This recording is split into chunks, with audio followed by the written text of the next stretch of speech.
Le Parlement chez vous, une émission bimensuelle initiée par NDI en collaboration avec l'URTEL, avec le concours de l'ORTM et l'appui de l'USAID.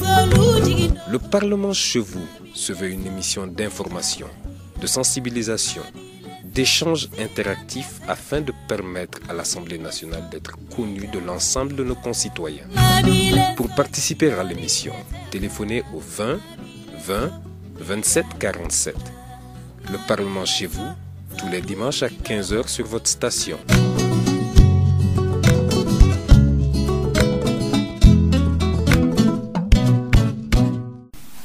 Mesdames et messieurs, bonjour. Bienvenue à ce numéro de l'émission Le Parlement chez vous. À la technique, Mamoudou Kamara et au micro, Seydou Baba Traoré. Qu'est-ce qu'on entend par opposition politique? De quoi s'occupe-t-elle à l'Assemblée nationale? Pourquoi un chef de file de l'opposition? Quel est son rôle? Comment est-il élu? Comment est-il désigné? Le Parlement chez vous, avec NDI, URTEL, ORTM et USAID.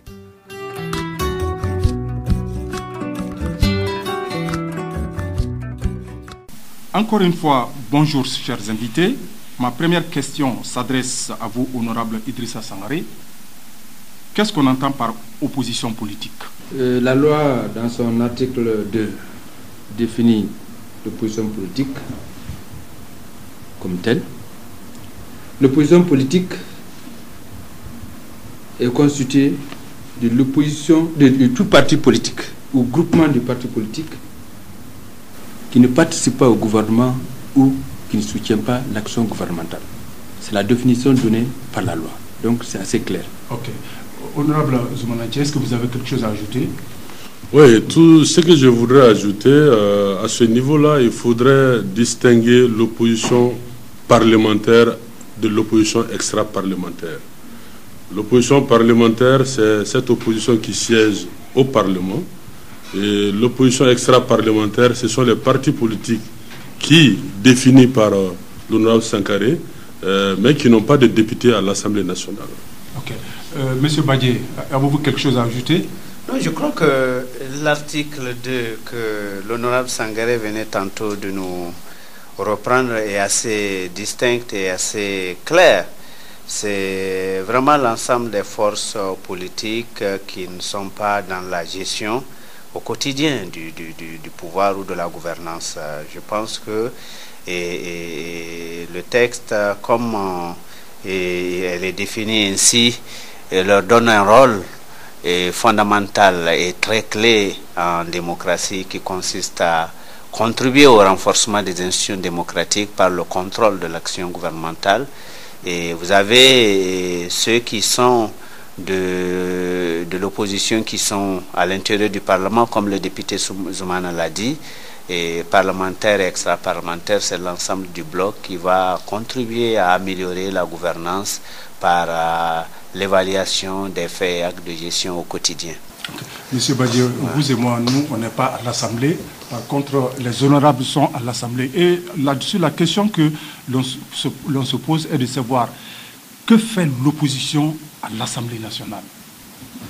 Honorable Zoumananji.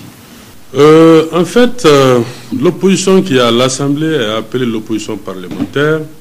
Elle a le même rôle que tout député.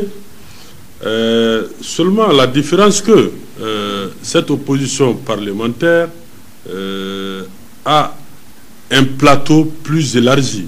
Parce que, vous savez, les grands débats concernant la vie de la nation se passent au niveau de l'Assemblée nationale. Donc, elle a tout le loisir quand même d'interpeller ou de, comme l'a dit Badié, de contrôler l'action du gouvernement avec des interpellations, avec des questions écrites, avec en tout cas le mécanisme mis en place pour pouvoir contrôler l'action gouvernementale. Honorable Sangaré, l'opposition, quand on essaie de voir un peu le mot opposition même, s'opposer, est-ce que cela veut dire que ceux qui animent cette partie à l'Assemblée nationale s'opposent à tout, systématiquement? Non, c'est pourquoi cette loi même a été adoptée. C'est pour un peu encadrer. Et ce n'est pas pour rien qu'on a dit opposition politique. Le mot politique a tout son sens. Et il y a plusieurs sortes d'opposition. Il peut y avoir la rébellion, il peut y avoir d'autres formes d'opposition. Donc c'est pourquoi on a précisé opposition politique. Donc l'opposition politique s'exerce dans un cadre légal, dans un cadre normalisé. Ça veut dire qu'on ne doit pas sortir de ces cadres. Donc, pour répondre à votre question, l'opposition doit s'opposer de façon objective, pas venir s'opposer à tout. C'est l'objet même de cette loi. Ça me semble un peu ambigu encore, M. Badje. Est-ce que vous avez des éclaircissements? Parce que le mot objectif, bon, ça dépend de là où on se situe. S'opposer, c'est par rapport à quoi, au juste?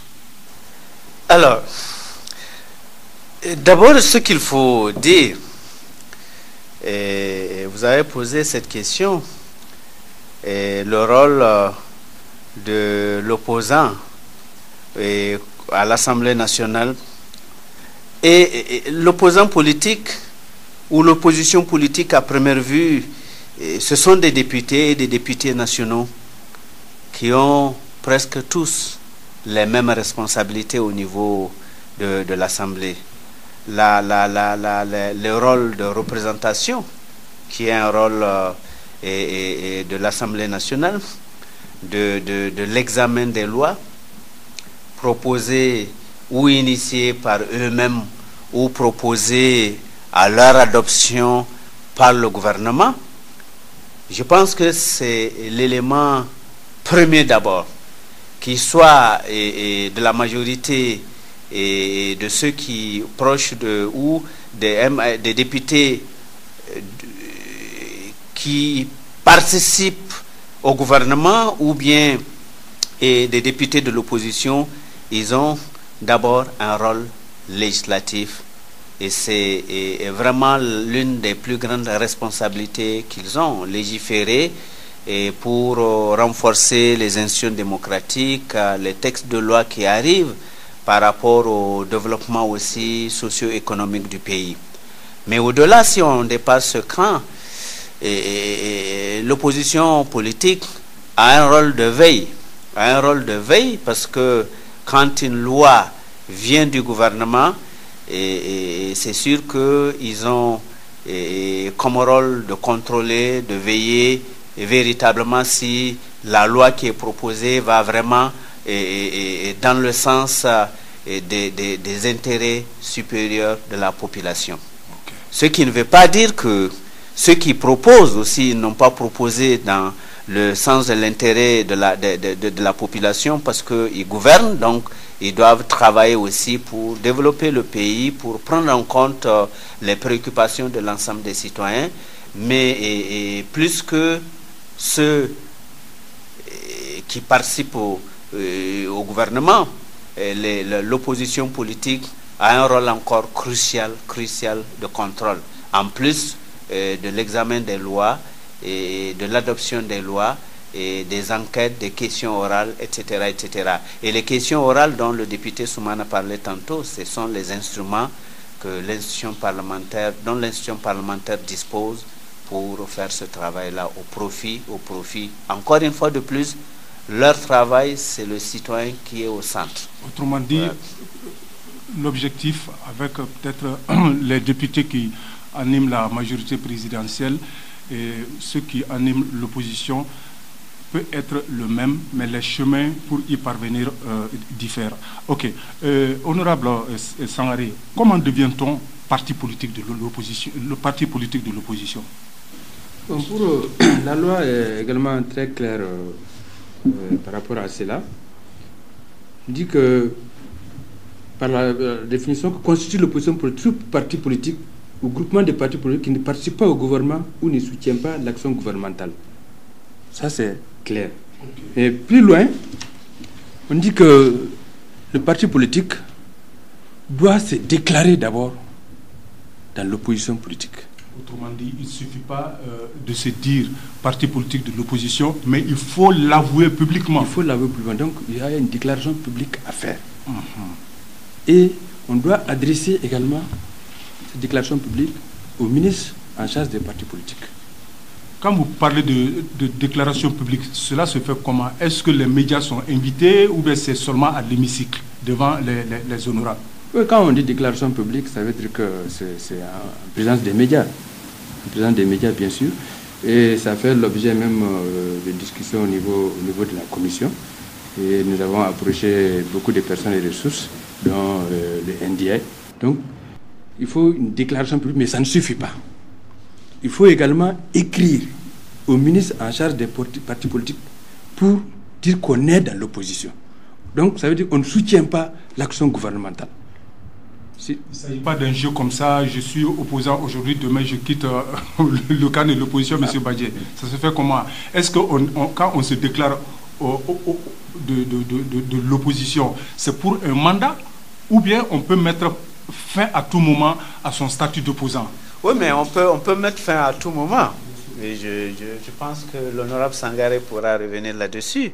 Et si ce soir, le parti X, qui était très actif dans l'opposition politique, ou l'opposition parlementaire ou extra-parlementaire, décide pour des raisons, en tout cas qu'ils vont publiquement avancer, et à l'opinion, aux populations, à leurs électeurs, à leur base, ils décident d'adhérer à la gouvernance, de participer au gouvernement, et donc ce soir ils peuvent le décider. La même chose est valable aussi, honorable Doumbia, pour un parti qui est de la mouvance présidentielle et qui veut aller dans l'opposition? Bien sûr que oui, il suffit que le parti dégage sa ligne de conduite, mais avant d'arriver là, je voudrais apporter quelques précisions. En fait, par rapport à la déclaration, quand c'est au niveau parlementaire, c'est encore plus facile, parce que quand les groupes se constituent, les groupes déclarent publiquement et à l'Assemblée quelle est leur ligne de conduite, s'ils sont dans l'opposition ou s'ils sont de la majorité.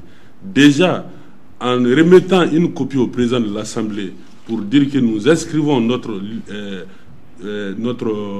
ligne dans l'opposition, c'est au président maintenant d'envoyer au Premier ministre pour quand même par rapport à l'opposition parlementaire. Mais ce qui est difficile, c'est l'opposition extra-parlementaire. C'est pourquoi dans ce cas, on a mis des garde-fous. On a dit la seule intention ne suffit pas. Il faut écrire au ministre de l'administration territoriale pour prouver, pour attester que on s'inscrit dans l'opposition. Au-delà de ça, tout parti politique aussi, il est même dit dans l'article 6 que quand vous participez à la gouvernance, vous perdez d'office la qualité de parti politique de l'opposition.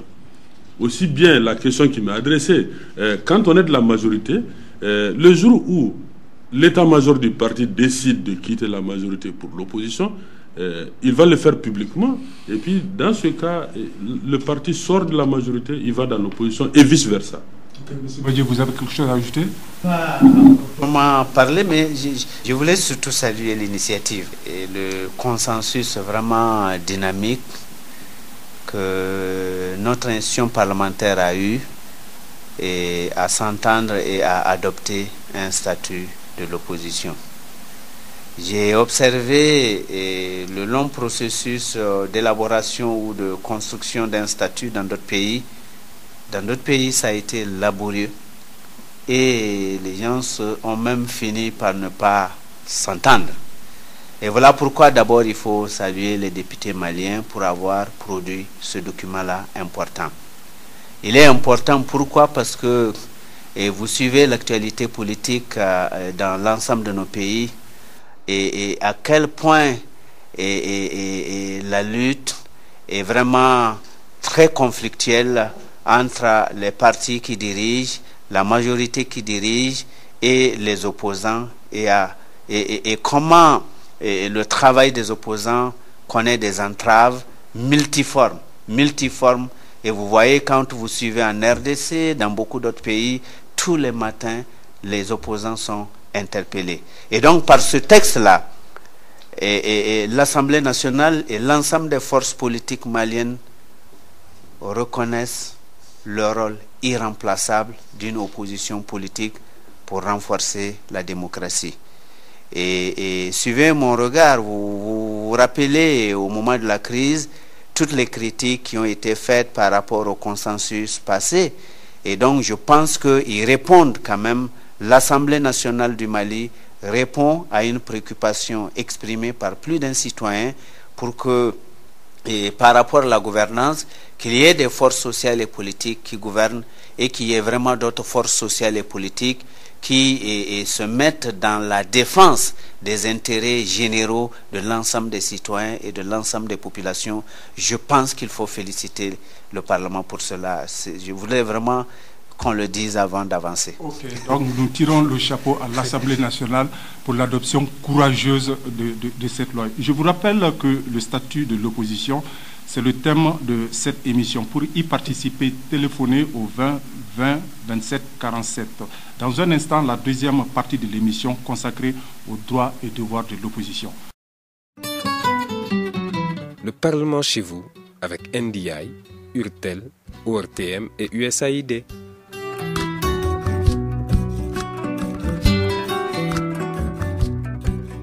Je vous rappelle que le statut de l'opposition, c'est le thème de cette émission. Pour y participer, téléphonez au 20 20 27 47. Nous arrivons maintenant à la deuxième partie de cette émission, à savoir les droits et devoirs de l'opposition. Honorable Doumbia, quels sont les droits reconnus à l'opposition selon la présente loi? Selon la présente loi, en fait, le premier axe sur lequel il faut saluer la Commission, c'est que nous avons, au niveau de la Commission, donné des droits à l'opposition pour qu'ils puissent vraiment s'exprimer. S'exprimer, ça s'entend par rapport à l'accès aux médias. Donc, il est dit que l'opposition a les mêmes droits pour accéder aux médias d'État et privés même. Donc, c'est pour dire que l'opposition aura une large plage pour pouvoir s'exprimer. Au-delà de ça, les grands dossiers de la nation, l'opposition est appelée à se prononcer. Aussi, même lors des visites et autres, c'est que l'opposition peut demander à rencontrer ou bien à être rencontrée par les autorités diplomatiques et consulaires dans notre pays. Donc, ce qui est une grande avancée, et ça va permettre à l'opposition de mieux s'exprimer, de mieux faire comprendre ses prétentions et de mieux accéder à la population. Parce que vous savez, vous conviendrez avec moi, que sans médias, on ne saurait s'exprimer. Sans médias, on ne saurait faire passer un message. Donc, en mettant l'opposition au même pied d'égalité que les partis de la majorité par rapport à l'accès aux médias d'État, par rapport au fait d'être reçu ou de recevoir des autorités en visite dans notre pays, aussi de pouvoir se prononcer sur les grands dossiers de la nation, nous pensons que c'est une grande avancée à saluer. Et ça va permettre à l'opposition de jouer tout son rôle. Je me tourne vers vous, M. Baguier. Est-ce que vous abondez dans le même sens? Cette loi et la présente loi, est-ce qu'elle donne beaucoup d'avantages en termes de droits à l'opposition? Voilà, je note que dans le texte adopté par l'Assemblée nationale, l'honorable Zoumana était sur l'article 10. On va en parler parce que j'ai le souci, j'ai le même souci en tant que journaliste. Voilà. Ça, c'est peut-être une déformation professionnelle et je l'ai noté ici. Je crois que je vais poser une question. L'article 10 me paraît fondamental et c'est de cela qu'il vient tantôt de parler. Mais de manière générale, parce que bon, le NDI travaille à une expérience longue dans l'ensemble des pays, expérience de travail avec les partis politiques. Assez généralement, ce que les opposants demandent, ce n'est pas des biens matériels, mais ce que les opposants demandent, c'est beaucoup plus la reconnaissance de leur statut et ne pas être criminalisé pour un oui ou pour un non, pour avoir exprimé une opinion et au nom de leur structure politique par rapport à la marche du pays. Je crois que ça, c'est un élément fondamental. Et il est consacré dans l'article 5 qui dit il est reconnu à tout parti politique ou groupement de partis politiques le droit à l'opposition politique. Et j'en parlais tout à l'heure quand je disais vraiment une reconnaissance partagée par l'ensemble de la classe politique et donc les deux groupes qui sont au niveau de l'Assemblée nationale, la reconnaissance de ce statut-là, ça veut dire que ils sont plus criminalisés pour la critique qu'ils peuvent faire pour une telle action publique ou telle autre action publique. Et le second élément, Zoumane l'a dit, je ne vais pas être long là-dessus. Par expérience, ce dont les oppositions politiques souffrent, c'est vraiment l'accès aux médias d'État. Okay. Je vais rebondir autrement avec... Puisque cela le consacre. Voilà, je vais le souligner ici, voilà. Puisqu'il est dit à l'article 3, bien entendu, qu'il est reconnu aux partis politiques de l'opposition le droit de s'exprimer publiquement. Okay. Ils ont accès aux médias d'État au même titre que les partis politiques de la majorité. Concrètement, comment cela va se manifester? Ça veut dire en termes de timing ou en termes de contenu? Oui, les débats à l'Assemblée nationale, il y a un amendement même par rapport à la première mouture. La première mouture était ainsi libellée. Il est reconnu aux partis politiques de l'opposition le droit de s'exprimer publiquement. À ce titre, ils ont accès aux médias d'État et privés dans le respect des lois et règlements en vigueur. Au niveau de la commission, nous avons fait un amendement pour dire qu'ils ont accès aux médias d'État au même titre que les partis politiques de la majorité. J'aimerais savoir, parce que par exemple, si c'est en période de campagne électorale, il y a le Comité national de légal accès aux médias d'État qui, en cas de dérapage, est saisi. Ici, ça va se manifester comment? Est-ce qu'il y aura une commission de veille ou bien l'opposition parlementaire, par exemple, peut se manifester à tout moment pour dire oui, il y a telle entorse, en tout cas à l'article 10, tel que libellé par cette loi? Ça veut dire qu'une fois que cette loi est adoptée, il n'est pas permis à un agent de l'État de favoriser un parti de la majorité par rapport à un parti de l'opposition. C'est le plein droit de l'opposition, si jamais elle constatait ce fait, de se plaindre. Donc, et l'agent qui va se permettre de le faire, là, lui aussi peut être puni, peut être sanctionné. Ça va souvent au-delà des agents. Oui. C'est peut-être les rédactions. Est-ce que les rédactions aussi seront au même titre d'information? Là, je m'adresse à vous, honorable Doumbia. Est-ce que les rédactions des journaux vont avoir le même document pour agir conséquemment? Je crois qu'au niveau de la presse privée, le problème ne se pose pas. Le grand problème, c'est au niveau des médias d'État. Les médias d'État, je crois que les partis politiques de l'opposition se plaignent tout le temps qu'ils n'ont pas le même accès aux médias d'État que les partis de la majorité. Et c'est pour, en fait, parce que vous savez, dans la Constitution de la République du Mali, il est dit que tout le monde est libre de s'exprimer et tout le monde doit avoir accès aux médias. Et pour consacrer, en tout cas, cette disposition constitutionnelle, nous avons quand même préconisé de l'inscrire encore une fois, parce qu'on a l'habitude de dire que la répétition est pédagogique. C'est pour que les gens aient à l'esprit à tout le moment que et les partis politiques de l'opposition comme de la majorité doivent avoir accès aux médias d'État. Ça veut dire quoi? Ça veut dire aujourd'hui que si l'opposition a besoin, si je prends l'exemple de l'ORTM, pour que ça soit plus concret, si l'opposition a besoin de l'ORTM pour couvrir quelque événement que ce soit, ou l'opposition aussi peut demander à l'ORTM de l'inviter sur son plateau pour faire valoir ce qu'elle entend par rapport à la gestion ou bien par rapport à la gouvernance. C'est de ça qu'il s'agit. Donc, on ne peut pas refuser les plateaux des médias d'État comme l'ORTM ou bien l'essor aux partis politiques de l'opposition. Donc, autant les partis de la majorité ont accès à ces médias-là, autant les partis de l'opposition doivent avoir accès à ces médias-là.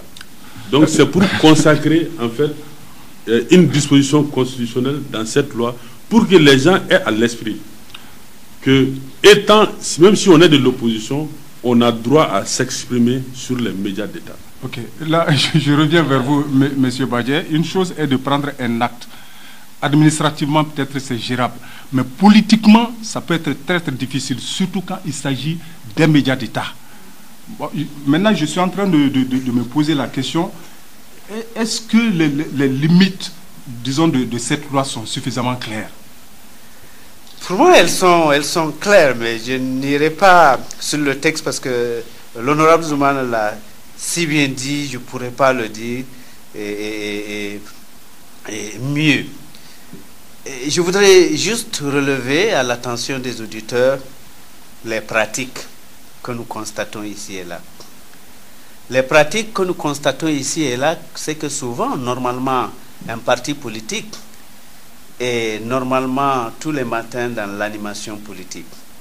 Un parti politique contribue au renforcement de la culture démocratique, à la formation des citoyens, à l'éducation civique. Un parti politique, notamment celui de l'opposition, il a comme rôle de contrôler l'action publique. Ce qu'on constate, c'est que quand vous comparez un peu même, voilà pourquoi l'honorable Sangaré a dit au même titre. Au même titre, ça veut dire de manière égale et équitable la couverture. De manière égale et équitable, ce qui veut dire que souvent on constate dans les pratiques que ce texte-là intervient pour corriger.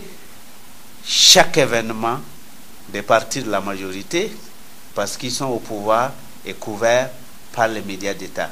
Et souvent, les partis de l'opposition, c'est souvent un événement sur 6 ou 10 qui sont couverts, même quand ils font formellement la demande. Et même quel type de couverture?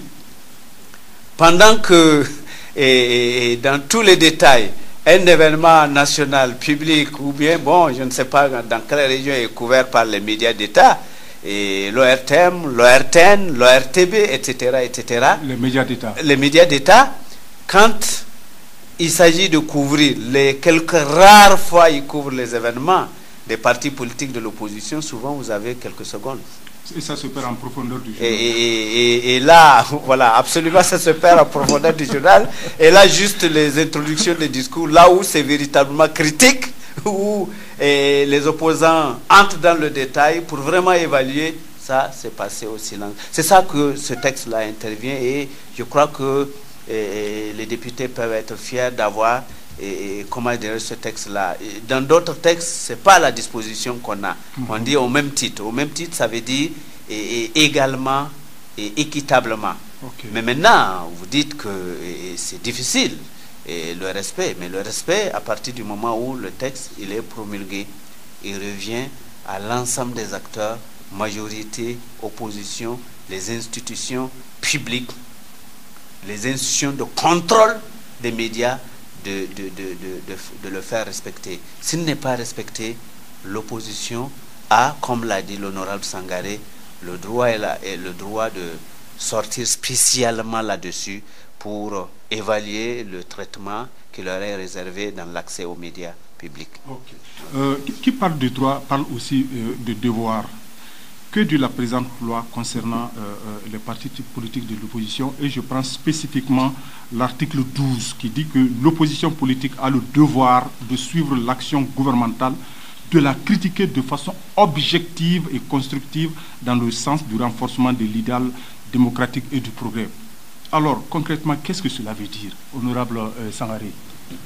Bon, concrètement, je crois que les problèmes se posent au niveau de certains mots. Je me rappelle lors de la plénière, il y a des députés qui ont demandé de définir le mot objectif, le mot constructif. Bon, nous ne sommes pas rentrés vraiment dans ce jeu littéraire. Nous avons demandé seulement de retenir que tout cela doit se passer dans un cadre légal.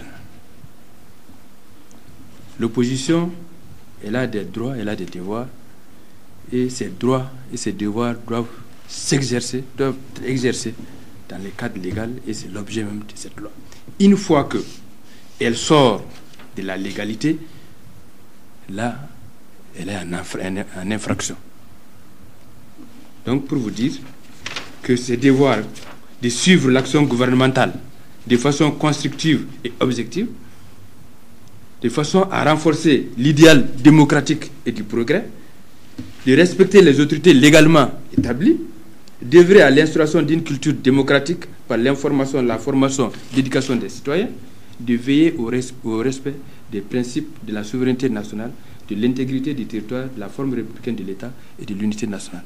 Okay. Honorable Doumbia, je reviens vers vous. Effectivement, c'est les deux mots que j'ai soulignés ici, objective et constructive. Je me suis perdu là-dedans. J'ai dit, à partir du moment où on l'autorise, maintenant, quelle explication on est parvenu à donner à ces deux notions, objectif et constructif? Bon, je crois qu'en faisant lecture seulement de l'article 12, vous n'allez pas comprendre. Je crois qu'il faut commencer dès l'article 11. L'article 11 retrace le cadre dans lequel l'opposition politique doit s'exercer. Et en exerçant les actions de l'opposition dans ce cadre bien précis, vous participez objectivement et vous participez, vous allez construire ou renforcer l'idéal démocratique et du progrès. Ça veut dire quoi? Quand on dit de façon objective et constructive, toute opposition qui va dans le sens de la violence, déjà n'est pas constructive.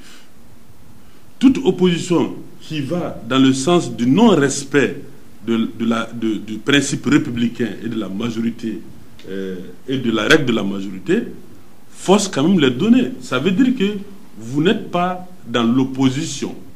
Parce que ceux qui sont dans l'opposition l'exercent dans le cadre bien précis, et en le faisant dans le cadre bien précis, on agit objectivement et de façon constructive dans le sens du renforcement de la démocratie et du progrès.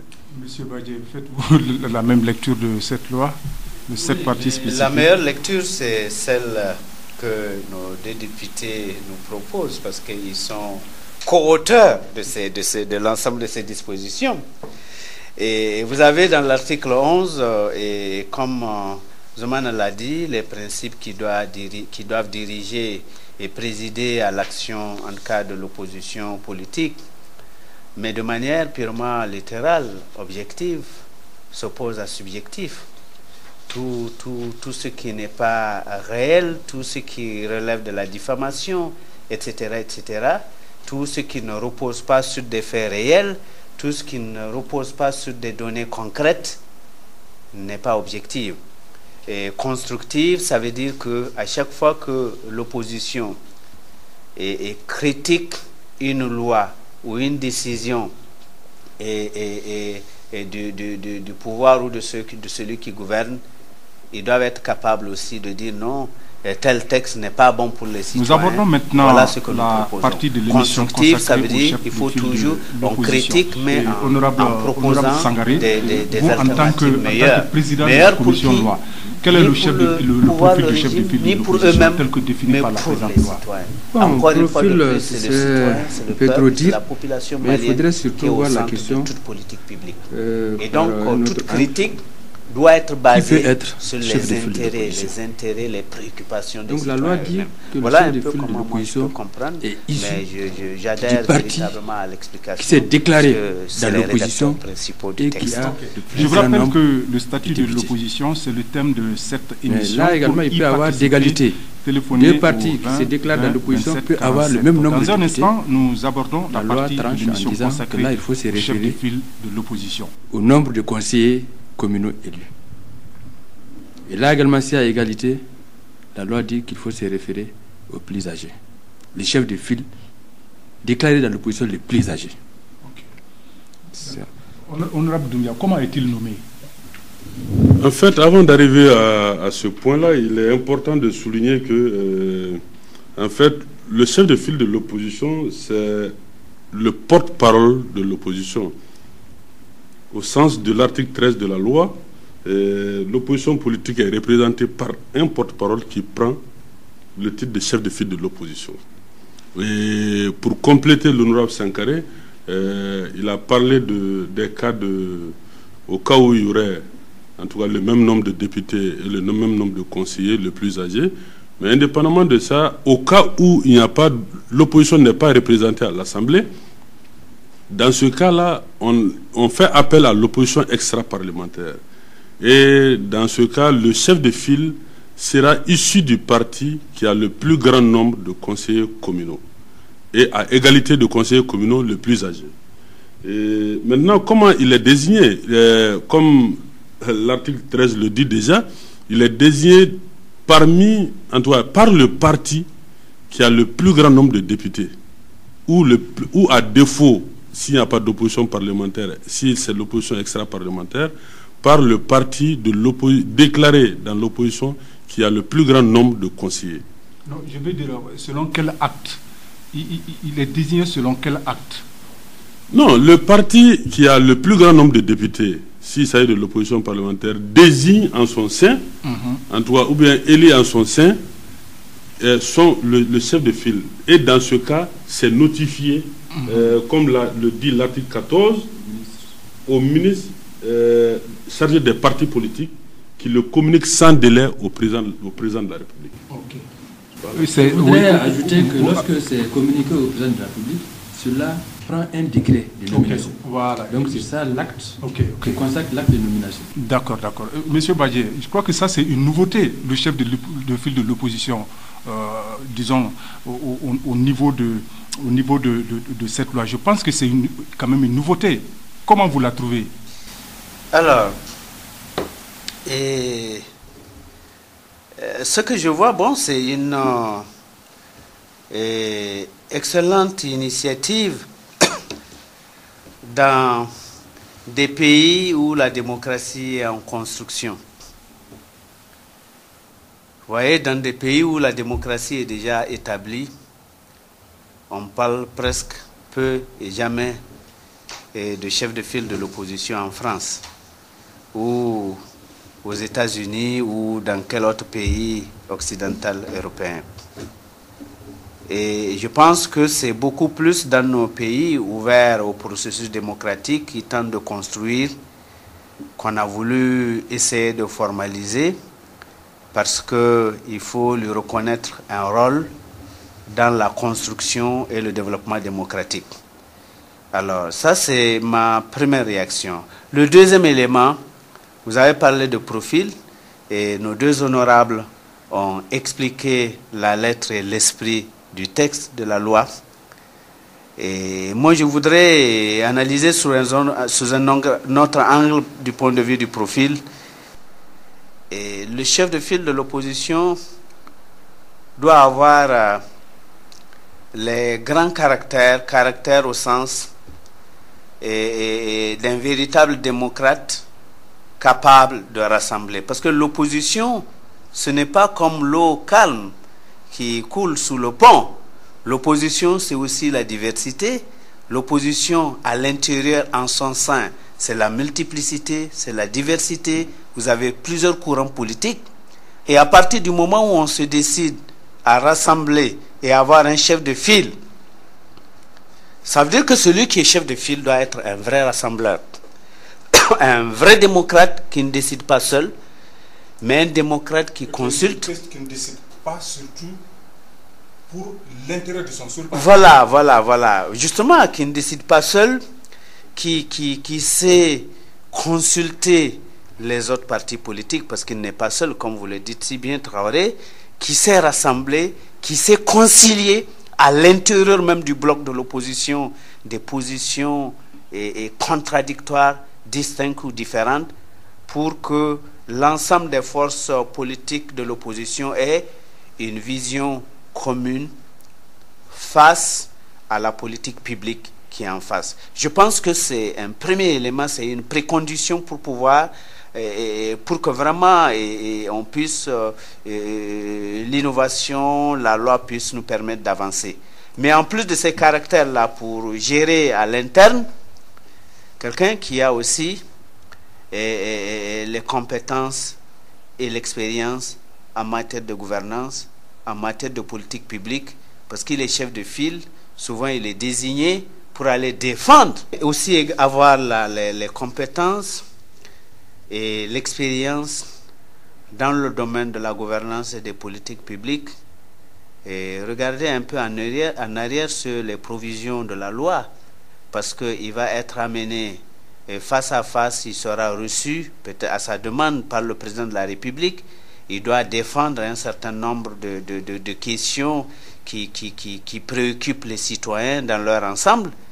Il doit, et il est amené aussi à rencontrer les chancelleries, les partenaires, il doit défendre l'intérêt national. Donc cela nécessite qu'il ait vraiment les caractères qu'il faut, caractères en termes de compétences, d'expérience dans le domaine de la gouvernance et des politiques publiques. Mais c'est sûr que, je veux terminer par là, même si les chefs de file de l'opposition, ça ne veut pas dire que cela est anesthésie et ferme la capacité pour chaque parti politique sur certaines questions de s'exprimer.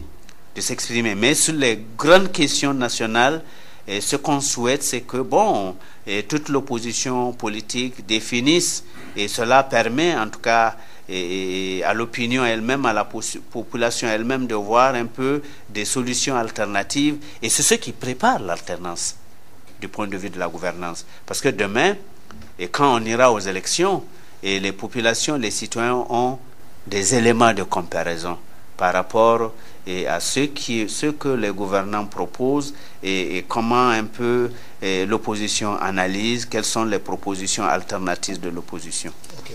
En parlant effectivement du profil, on voit par là que M. Badji a glissé un peu sur le rôle du chef de file de l'opposition. Honorable, est-ce que vous avez quelque chose à ajouter par rapport au rôle, en tout cas, du chef de file de l'opposition? Je m'adresse à vous, honorable Doumbia. Merci. Je crois que M. Badji a beaucoup dit.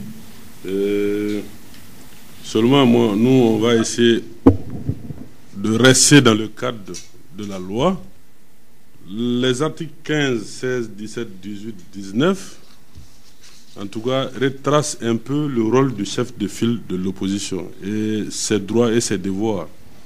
Et comme il a si bien dit, nous sommes encore dans une démocratie qui est en construction, où vous avez des multitudes de partis politiques.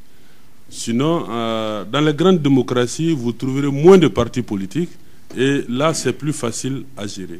Et le chef de file de l'opposition doit pouvoir être quelqu'un qui puisse rassembler, comme il a si bien dit.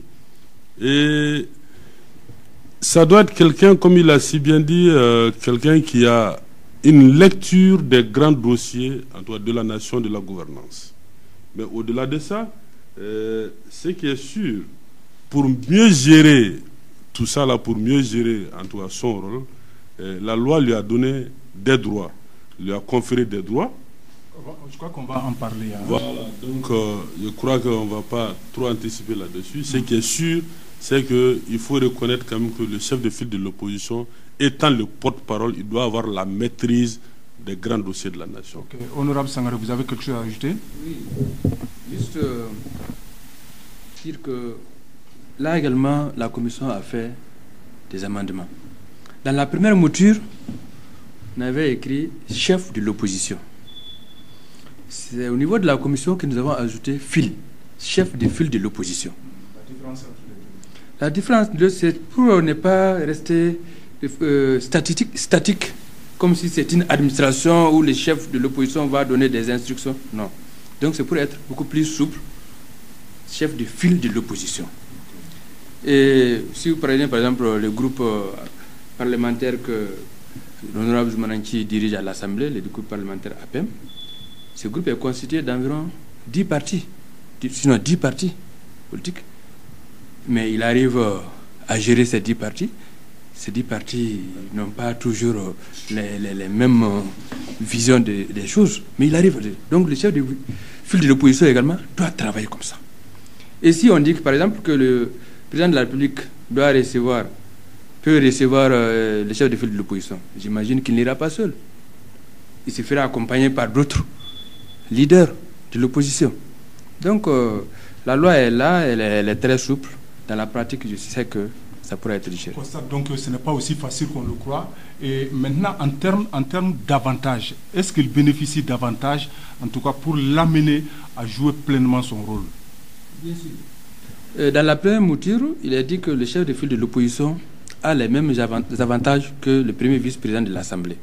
Au niveau de la commission, nous avons fait un amendement à ce niveau pour dire que le chef de file de l'opposition doit être assimilé au moins au niveau ministre. Mais... En fait, ça c'est pour ceux qui sont les initiés. C'est quoi concrètement? Qu'est-ce qu'il a comme avantage à ce niveau? Bon, la loi ne peut pas rentrer dans tous les détails. Nous avons tous dit que les avantages du chef de file de l'opposition sont fixés par décret pris en Conseil des ministres. Okay, donc le décret en question qui va fixer cela. Mais donc, dire qu'il a il a rang de ministre sur le plan protocolaire. Okay. Parce que là également, il y a eu des amendements. On a comparé également le projet de loi à d'autres lois de la sous-région et même des pays de l'Afrique centrale. En RDC, par exemple, le chef de file de l'opposition, il a rang de chef d'institution, de ministre d'État. Dans d'autres pays, il a rang de chef d'institution. Nous avons dit que le Mali, qui se vante toujours de sa démocratie, ne peut pas vraiment descendre aussi bas. Donc, on dit qu'il a rang de ministre le plan protocolaire et ses avantages sont fixés par décret pris en Conseil des ministres. Okay. Honorable Doumbia, il a d'autres avantages? Oui, bon, parce que, comme l'a dit l'honorable Sankaré, l'amendement a consisté à le mettre au rang de ministre parce qu'on avait dit qu'il a les mêmes avantages que le premier vice-président de l'Assemblée, qui n'a absolument rien. Et si on veut quand même qu'il puisse jouer pleinement son rôle, il faut le mettre quand même dans les conditions idoines pour y jouer pleinement. Le premier vice-président de l'Assemblée n'a absolument rien. Donc, n'a absolument rien comme avantage. Okay. Il a seulement un cabinet. Un cabinet, c'est quoi? Un chef de cabinet, un secrétaire et un garde-corps. Et puis ça s'arrête là. Donc, il n'a rien d'autre. Mais en voulant le comparer au premier vice-président de l'Assemblée, on n'aurait pas permis au chef de file de l'opposition de jouer pleinement son rôle. Et puis, on s'est dit, pourquoi faire la comparaison avec le premier vice-président de l'Assemblée? Parce que l'opposition n'est pas que parlementaire. L'opposition peut être extra-parlementaire. Donc, ceux qui ont initié la première mouture, peut-être ont pensé seulement à l'opposition qui ne peut que être parlementaire, alors que l'opposition peut être extra-parlementaire. Et puis, on a dit, l'opposition est multiforme, l'opposition est plurielle. Et l'opposition étant plurielle, pour pouvoir quand même mettre tous ces partis politiques ensemble, pour qu'ils puissent regarder dans la même direction, pour qu'ils puissent avoir une certaine convergence de vues, ça demande à ce que le chef de file soit mis dans certaines conditions qui puissent permettre ça. Donc, c'est pourquoi nous avons dit qu'il faut aller au-delà de l'aspect premier vice-président de l'Assemblée et qu'il faut que le chef de file de l'opposition ait un rang de ministre. Okay. Monsieur Badje, vous avez fait une lecture aussi de la présente loi. Est-ce que vous avez noté aussi des avantages au bénéfice du chef de file de l'opposition? Alors, j'ai vu un peu les avantages d'ordre matériel, mais moi, ce que je trouve les avantages les plus avantageux, c'est pas du côté des avantages matériels que je vois. Je pense qu'ils ont réussi à s'entendre sur cette disposition, notamment celle de l'article 10. Pour moi, il est révolutionnaire, il permettra de booster le processus démocratique au Mali et renforcer la gouvernance et aider à améliorer la qualité de la gouvernance. Et on avait déjà longuement échangé au début sur l'article 10 qui reconnaît le droit à l'opposition de s'exprimer publiquement, d'avoir accès aux médias au même titre. Parce que ce que nous, Ndiaye, nous constatons, et à travers l'ensemble de nos pays, c'est surtout le non-accès des forces opposées, des idées opposées aux médias publics. Les médias d'État qui sont des médias publics, et médias publics, ça veut dire c'est des médias pour tout le monde, au profit de l'ensemble des citoyens et de la population. Et je sais, parce que nous sommes conscients que c'est là l'obstacle qu'ils ont. Et encore une fois de plus, à partir du moment où ils ont décidé de s'opposer, ce n'est pas les biens matériels qui les préoccupent, sinon il basculerait dans la gouvernance ou dans la majorité au quotidien. Ça veut dire qu'il brûle d'envie de contribuer au développement démocratique du pays, au développement du pays tout court. Et l'instrument privilégié pour qu'il en soit ainsi, c'est l'accès aux médias publics. Ok, honorable, je me tourne vers vous. En plus des avantages, est-ce qu'il a des privilèges aussi, le chef de file de l'opposition, honorable Doumbia? Oui, le chef de file de l'opposition a des privilèges parce qu'il peut être consulté par le président de la République ou le Premier ministre chaque fois que besoin est. Aussi, ce qui est sûr, il peut être associé à l'occasion des visites au Mali des personnalités étrangères, et il peut même demander audience, en tout cas au président de la République. Il peut demander à être reçu par le président de la République ou le Premier ministre. Mais ce qui est important à souligner, c'est qu'au-delà de ça, parce que vous avez dit, quand on parlait de l'accès aux médias d'État, quel est le mécanisme, comment ça va se passer? Ce qui est sûr, quand vous lisez les dispositions finales au niveau des articles 20 et 21, surtout au niveau de l'article 21, il est dit, le chef de file de l'opposition adresse au président de la République et au président de l'Assemblée nationale un rapport annuel sur l'application des dispositions de la présente loi. Ce rapport est publié au journal officiel. Ça voudrait dire quoi? S'il y a des manquements, s'il y a en tout cas des dérapages au niveau de l'application de cette loi, le chef de file de l'opposition a le devoir de faire un rapport annuel où il détaille tout ça. Et il est fait obligation, en tout cas au président de la République et au gouvernement, d'insérer ça au journal officiel. Donc, c'est des garde-fous.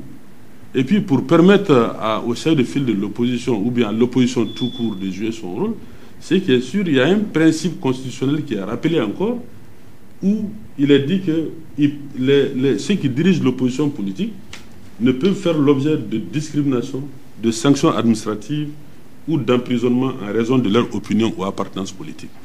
Donc, voilà des garde-fous qui vont permettre à ce que la loi que nous venons de voter, qui est une innovation, parce qu'il faut rappeler qu'il y avait une loi de 2000, mais qui a révélé beaucoup de lacunes et beaucoup d'insuffisances, et dans la pratique et même dans le style rédactionnel, et qu'avec cette innovation et avec ces garde-fous, nous sommes à mesure de croire que notre démocratie va être consolidée et que l'opposition politique va jouer pleinement son rôle. Okay. Honorable Doumbia, vous venez de lire ici le contenu de l'article 20 qui dit que le chef de file politique, le chef de file de l'opposition politique et les dirigeants des partis politiques de l'opposition politique ne peuvent faire l'objet de discrimination, de sanctions administratives, d'emprisonnement en raison de leur opinion ou appartenance politique. J'ai cru comprendre ici, là qu'on est en face d'une immunité parlementaire.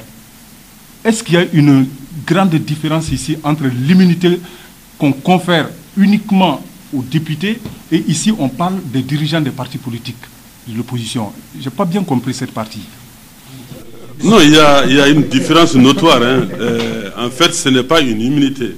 Parce que quand vous lisez l'article, ça veut dire que on peut être poursuivi. On peut être poursuivi et ça a été l'un des grands débats autour de ce projet, de cette loi. Nous, au niveau de la commission, on avait proposé quand même que le chef de file de l'opposition, s'il y a une lacune dans ce truc-là, nous, au niveau de la commission, nous pensons que c'est à ce niveau-là. Parce que nous pensions que par rapport à ses opinions politiques, parce que nous disons que quand ça dépasse les règles, ça tombe dans le droit commun et tout le monde est poursuivable. Mais tant que ça n'a pas dépassé, on ne doit pas être poursuivi pour des idées qu'on a émises. Mais comme on est en démocratie, on a été mis en minorité et on s'est quand même plié à la règle de la démocratie. Mais ce n'est pas une immunité. L'immunité, ça veut dire quoi? L'immunité, que ça soit de droit commun ou que ça soit quoi que ce soit, vous avez une immunité et elle est générale, elle est totale. Mais dans le cas d'espèce, il s'agit des opinions émises dans le cadre purement politique. Ça veut dire que si le chef de file de l'opposition se rend coupable d'escroquerie ou quoi que ce soit, on n'a pas besoin de voir qu'il est chef politique, il est poursuivi directement. Mais s'il s'agit de quelqu'un qui a une immunité, il faut d'abord passer pour en tout cas la résolution de levée d'immunité pour que la personne soit poursuivie. Donc c'est ça la grande différence. Honorable, ça ne s'adresse pas ici seulement au chef de file de l'opposition. On ajoute même les dirigeants des partis politiques. Je pense que tout l'intérêt, en tout cas, se trouve à ce niveau. Je ne sais pas si vous avez des éclaircissements à donner par rapport à l'article. Effectivement, nos camarades de l'opposition, je me rappelle, avaient même fait une autre formulation en disant aucun membre de l'opposition, du parti politique de l'opposition, ne peut faire l'objet de ces soucis-là.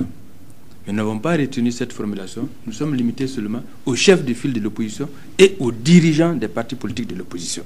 En fait, c'est une disposition constitutionnelle qu'on a fait reprendre ici. Si vous prenez l'article 2 de la Constitution du Mali, effectivement, on dit que nul ne peut être poursuivi à raison de ses opinions politiques. Donc, nous n'avons fait que le reprendre au niveau de la loi ici. Voilà.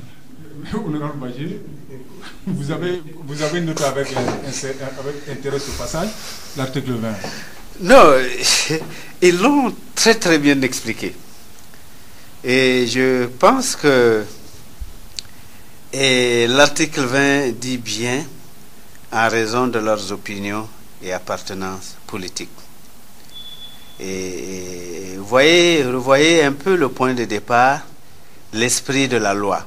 L'esprit de la loi, c'est reconnaître le rôle, ne pas criminaliser des opposants parce qu'ils s'opposent par les idées. Je crois que c'est une suite et une conséquence logique des articles qui sont des articles qui fondent l'esprit de cette loi. Et je pense que c'est vraiment une grande promesse de cette loi-là.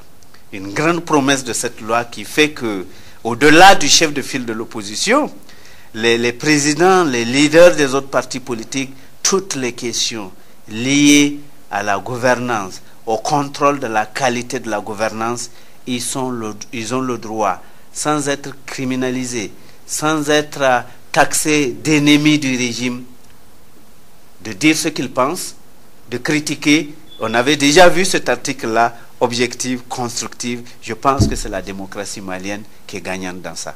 Okay.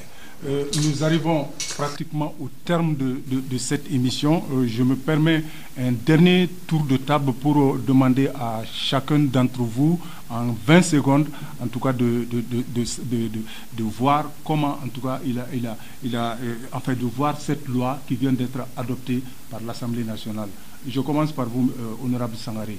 Ok, merci bien. Moi, je dis que je salue la commission de loi, les membres de la commission de loi, et je témoigne ici qu'il y a eu un travail de fourmi. Il faut que les populations le sachent, il faut que les citoyens le sachent. Le projet de loi, on a fait 14 amendements. Ça veut dire 14 articles sur 22, sur 23 qui nous avaient été présentés par le gouvernement. Ça veut dire qu'il y a eu un travail de fond, un travail de fourmi. Donc, j'ai dit aux populations que vraiment, elles peuvent compter sur l'Assemblée. En tout cas, celle qui est là aujourd'hui. Et c'est une avancée. Merci. Je me tourne vers vous, honorable. Oui. Bon, vous êtes en face des honorables. Voilà. Demain ou après-demain, vous serez aussi honorable. Oui. Mais alors, moi, c'est le directeur du NDI. Mais moi, je pense que c'est vraiment le citoyen malien qui est au centre. Il faut voir quand une loi est adoptée sur le long terme, quelle est la finalité. Le long terme, c'est vraiment le développement et le développement pour le pays. C'est ça que je vois à travers cette loi, la possibilité que la loi offre pour l'ensemble des forces vives, des forces politiques vives de la nation, de contribuer par la critique constructive à améliorer les politiques publiques. Et dans les politiques publiques, c'est vraiment le citoyen qui est au centre. Le dernier élément est le défi en face. Et tout de suite, juste après la promulgation, nous serons en face vraiment du défi du point de vue de la mise en œuvre, l'article 10. Ça sera le premier test grandeur nature, l'accès aux médias d'État. Mais je sais, parce que je travaille depuis 3 ans avec l'Assemblée nationale, je sais que les acteurs politiques maliens seront à mesure de relever ce défi et d'ouvrir les médias publics, les médias d'État à l'ensemble des forces politiques maliennes pour le développement même du pays. Ok. Honorable Doumbia, en 20 secondes. Je crois qu'avec le vote de cette loi, c'est une grande avancée pour la démocratie malienne. Et ça prouve à suffisance que l'Assemblée nationale du Mali n'est pas une caisse de résonance. Le président de la commission de loi a rappelé ici, sur les 23 articles, on a fait 14 amendements. Ça veut dire que nous ne sommes pas là pour que ça soit un tambour, en tout cas qu'on tape d'un côté et que ça sorte de l'autre côté. Ce n'est pas une caisse de résonance. Nous sommes là pour l'intérêt supérieur du peuple malien, que ce soit de la majorité ou de l'opposition. Ensemble, nous devrons construire le Mali. Nous avons l'obligation de le construire ensemble. Et je pense que ce projet de loi est une grande avancée et vivement son application. Parce que M. Badji a touché à un point sensible, parce que le Mali est champion par rapport au texte, mais c'est l'application qui pose souvent problème. Et je suis persuadé, avec la conviction que nous avons voté cette loi, nous pensons que ça va être appliqué et dans son intégralité. Et je suis vraiment pressé d'avoir le premier rapport du chef de file de l'opposition qui va être publié au journal officiel par rapport à ce qui a marché, ce qui n'a pas marché par rapport à cette loi. Ok. Nous arrivons ici au terme de cette émission, le Parlement chez vous. Émission qui a porté sur le statut de l'opposition. Nos invités étaient les honorables Idrissa Sangaré et Zoumananti Doumbia et M. Badji Ina du NDI. À la réalisation Aloudjim, présentation Seydou Baba Traoré. Merci de nous avoir suivis. Au revoir et à très bientôt.